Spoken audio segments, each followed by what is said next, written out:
네, 부활 진리에 대한 네 번째 강의가 되겠습니다. 부활 진리는 영적 인간으로서의 진화를 낳는다. 진화론적 관점에서 보면은 현대 인간은 호모 사피엔스라고 그러죠. 인간이 앞으로 진화되어 갈 방향은 호모 스피리투스, 영적 인간입니다. 영적 인간을 깨달은 자, 붓다라고 이야기합니다. 그 다음에 또 그리스도교에서는 성령으로 거듭난 자라고 이야기합니다. 그래서 영적 진화와 호모 스피리투스,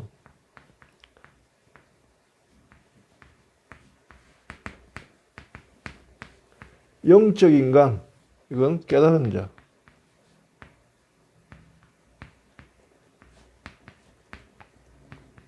붓다죠. 성령으로 거듭난 자.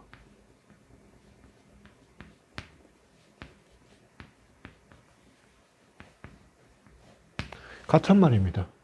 또 이걸 또 뭐라고 하냐 하면은 내가 너희를 신이라 불렀다. 신과 같은 존재. 그는 더 이상 인간이 아니라는 뜻이에요. 영적 해안이 열리고 영적 관점에서 모든 것으로 삶을 영위할 수 있는 것. 또한 완전한 삶을 영위할 수 있는 자. 바로 이런 인간이 이제 호모 스피리투스, 영적 인간으로 진화하는데 부활이 결정적으로 부활 진리가 요구된다는 것입니다. 이제 부활을 얘기할 때는 우리가 부활과 연관돼서는 부활은 누구의 부활이냐? 예수 그리스도의 부활이에요. 이제 지금까지 부활하신 분은 예수 그리스도시고 당신을 모델로 모든 살아서 믿는 자들은 죽음을 겪지 않고 부활할 것이고 믿는 자는 죽음을 겪겠지만 부활할 것이다. 이렇게 이제 얘기하십니다. 자, 그러면 이런 질문을 해봅시다. 예수는 왜 죽어야만 했는가? 부활을 하려고 하면 죽어야 부활할 거 아닙니까? 당신은 하나님의 아들이고 영적인 분이세요. 영적인 분이 죽지 않는 분이죠. 죽음을 겪지 않는 분인데 당신은 죽음을 선택하셨단 말이에요. 왜 그랬었는가? 왜 그럴 수밖에 없는가?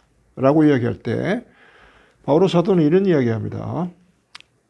율법과 빗대어서 얘기합니다. 율법. 신명기 30절 신명기 30장 15절에 그 다음에 또 하나는 19절 요 두 개 여기서 보면요 뭐라고 나와있냐면은 보아라 내가 오늘 너희 앞에 생명과 행복 죽음과 불행을 내놓는다. 생명과 행복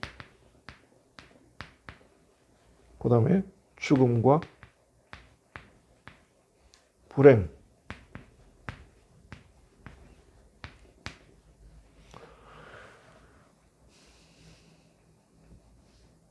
너희와 너희 후손이 살고 싶다면 이쪽을 선택하라는 거예요. 생명을 선택하라. 이쪽을 선택하라. 이 두 개를 너가 앞에 내놓을 테니까 살고 싶거든 이거 선택하라는 거예요. 이게 율법의 정신입니다. 율법을 10계명을 주시면서 하나님이 봐라 여기 율법을 줬다. 살고 싶거든 지켜라. 그러나 만일 지키지 않는 자는 율법의 저주를 받을 것이다. 율법은 지키면 살고 안 지키면 저주받는 거예요. 그러니까 저주받고 싶지 않으면 지켜야 되는 거죠. 의무죠. 이렇게 이스라엘 백성하고 하느님이 계약을 맺으셨다고요. 계약이라고 하는 건 알잖아요. 우리가 서로 동등한 당사자끼리 하는 거죠. 이쪽이 제안하고 저쪽에서 오케이 하면 계약이 성립되잖아요. 하느님이 인간과 계약을 맺으셨다고요. 명령한 게 아니고 선택권을 줬단 말이에요. 자, 이렇게 두 개 내놓을 테니까 선택해라. 사는 길을 이제 선택하도록 이렇게 하고 이스라엘은 이걸 받아들이고 이쪽을 지킴으로써 축복을 받았대. 이쪽은 축복의 길이고 이쪽은 저주의 길.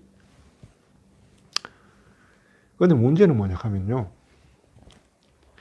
지키지 않으면 율법의 저주를 받을 것이다. 이것보다 이게 더 무서운 거예요. 지키지 않으면 죽음과 저주. 지키지 않으면 반드시 죽는다고요.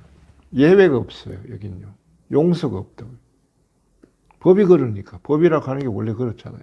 법에 무슨 용서가 있나요? 네.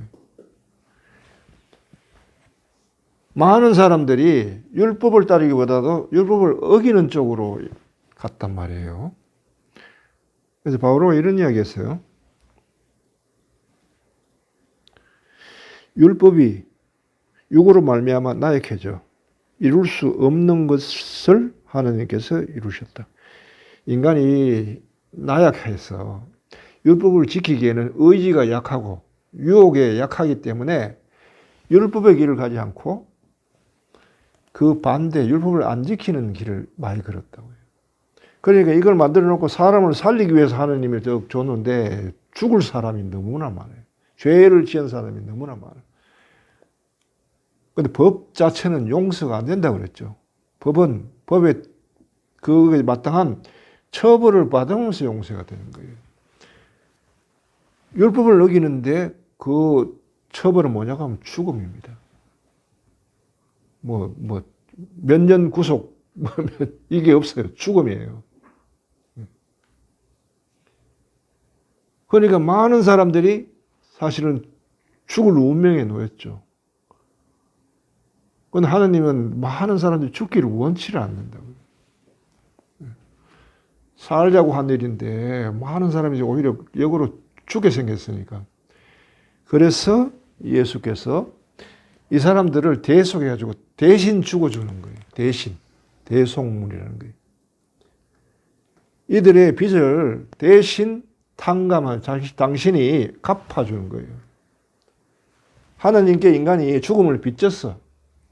그 죽음을 예수님이 당신의 목숨으로 대신 갚아주는 거예요. 당신의 죽음은 그런 의미가 있는 거예요. 대속물, 죽음으로 갚아주는 거예요. 갚아줌으로써 그러면 어떻게 돼요? 계약이라고 하는 것은 계약을 어기면은 거기에 페널티가 붙잖아요. 페널티를 갚으면 어떻게 돼요? 계약이 끝났죠. 끝나버렸어요. 이제 그러면서 당신이 죽음으로써 대신 갚아주면서 동시에 계약이 끝나버렸다. 그래서 구약은 여기서 끝나버려요. 구약이라는 거. 율법을 가지고 하나님과 인간 사이에 맺은 계약은 여기서 끝났다. 그리고 예수님이 이제 제자 백성들과 당신을 하나님과 인간 사이의 중재자로서 새로운 계약을 내놓는 겁니다. 새로운 계약. 그건 율법에 의한 계약이 아니고 성령을 통한 계약이란 말이에요. 성령. 성령을 내려주시는 거예요. 누구든지 나를 믿는 사람은 나를 믿고 내 이름을 믿고 그다음 복음을 받아들이는 사람은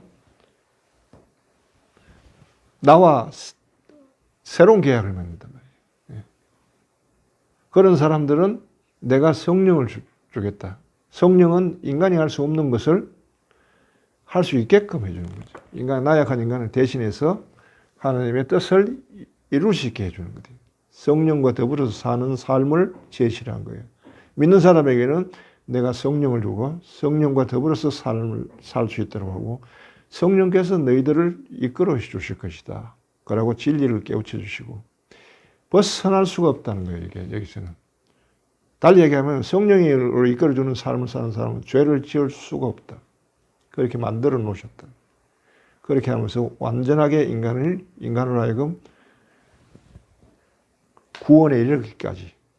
구원이란 뭐죠? 영적 인간으로 거듭나는 데까지. 거듭나고 또 영적 인간으로서 거듭난 영적 인간이 그리스도처럼 완성되기까지 그 길, 그거를 당신이 마련해 놓으셨단 말이에요. 그러면서 제자들에게 새로운 계약을 맺은 거예요. 이제 새로운 계약을 너희와 맺는다.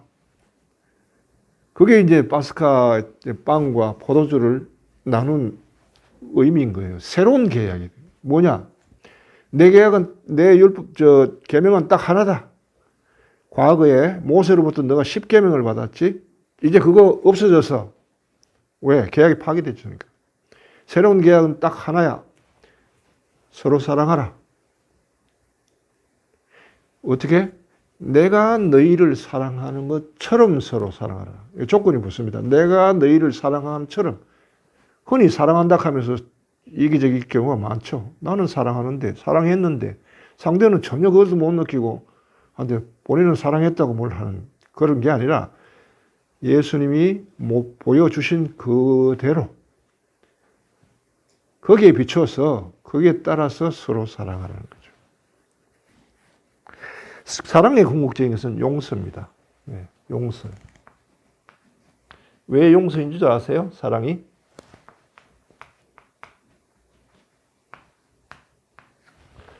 사랑은 항상 짝사랑이기 때문에 그렇죠.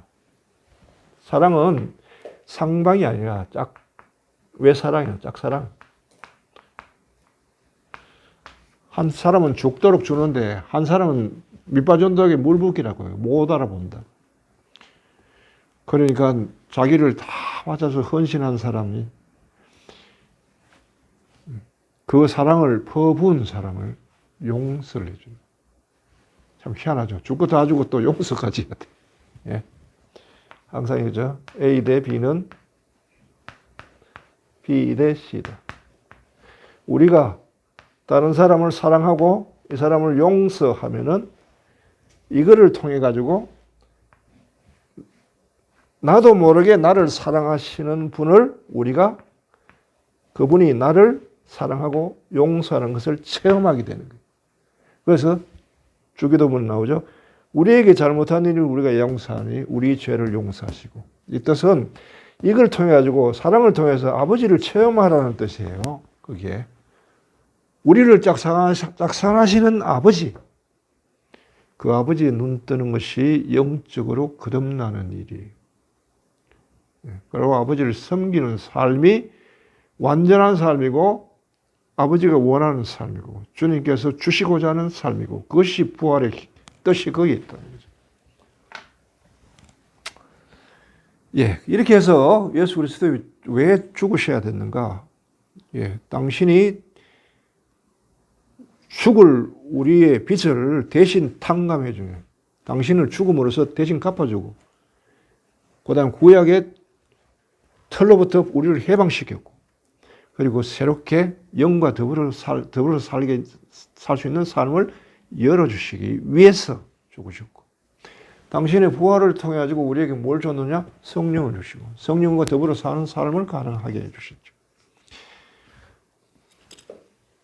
자, 여기에 대해서 이제 한번 성령과 연관된 구절을 한번 읽어볼게요. 율법에 따른 행위에 의지하는 자들은 모두 저주 아래에 있습니다. 왜냐하면 율법을 안 지키면 죽는다. 그렇기 때문에. 그리스도께서는 우리를 대신해 스스로 저주받은 몸이 되시어 우리를 율법의 저주에서 풀어주셨습니다. 갈라디아서 3장 13절. 예. 그 위에 거나 3장 10절입니다. 그 다음에 예수님의 피로 이루어진 죄 혹은 죄의 권세로부터의 해방은 믿음으로 이루어집니다. 율법을 지키기가 되는 게 아니고 쉽게 해놨어요. 나를 믿으면, 나를 받아들이면 드리는 자에게 이 혜택을 준다. 이겁니다. 믿음으로 이루어졌다. 율법이라고 하면 내가 어떤 노력으로 이렇게 성취하는 것이 아니라는 거예요. 영적으로 거듭나는 것이. 내가 성취해서 되는 게 아니고 그리스도를 믿음으로 된다.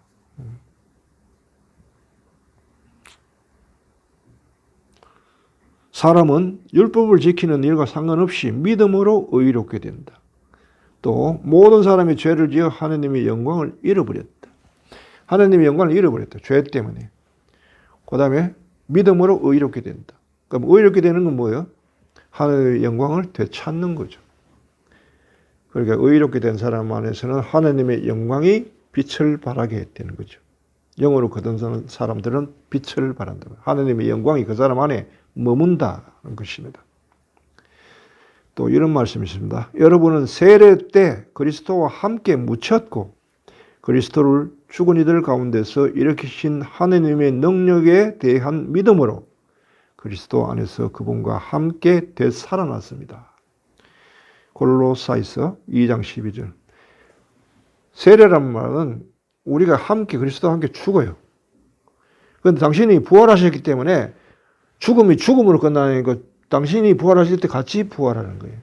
죽는 것은 육적인 생명이고 살아나는 것은 영적인 생명이니까. 죽는 것은 호모 사피엔스고요.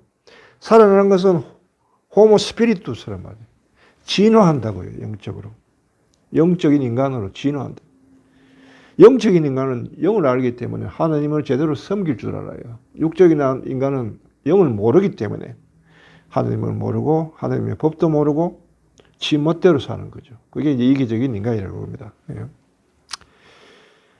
자, 이렇게 결국은 우리가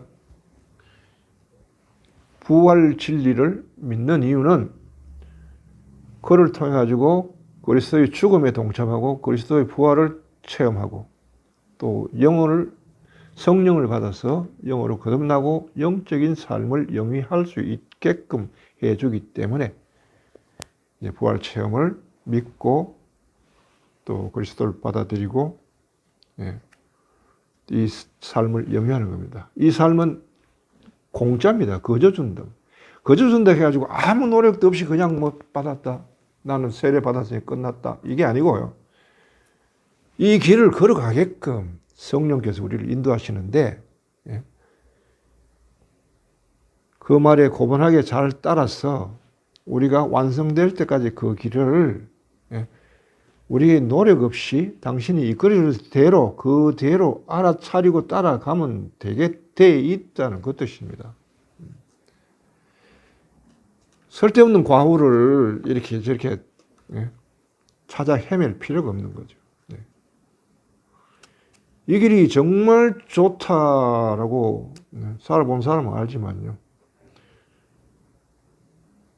이 길에 대해서 한번 뭐 믿어봐야 공짜 아닙니까? 살아보세요. 그저 준다는데 공짜 뭐 양재문도 마신다는데 뭐가 아쉬워서 안 합니까? 자기 속에서 그리스도를 받아들이고 말씀을 받아들이고 그리스도를 향해서 문을 열고 그리고 성경을 읽든지 말씀을 경청하든지 혹시 내 강의를 듣다가 또 마음이 열려서 하나님을 만날 수도 있지요. 그런 분에게 부활은 영원한 생명을 안겨주는 것입니다. 그래야 부활은 영적 인간을 거듭나게 한다라는 게 이제 또 다른 의미입니다. 세 번째 의미고 마지막으로는 이제 부활은 영으로서의 삶을 가능하게 해준다. 영적 인간의 삶, 그게 무엇인지 그건 다음 시간에 이야기하겠습니다. 여기까지입니다.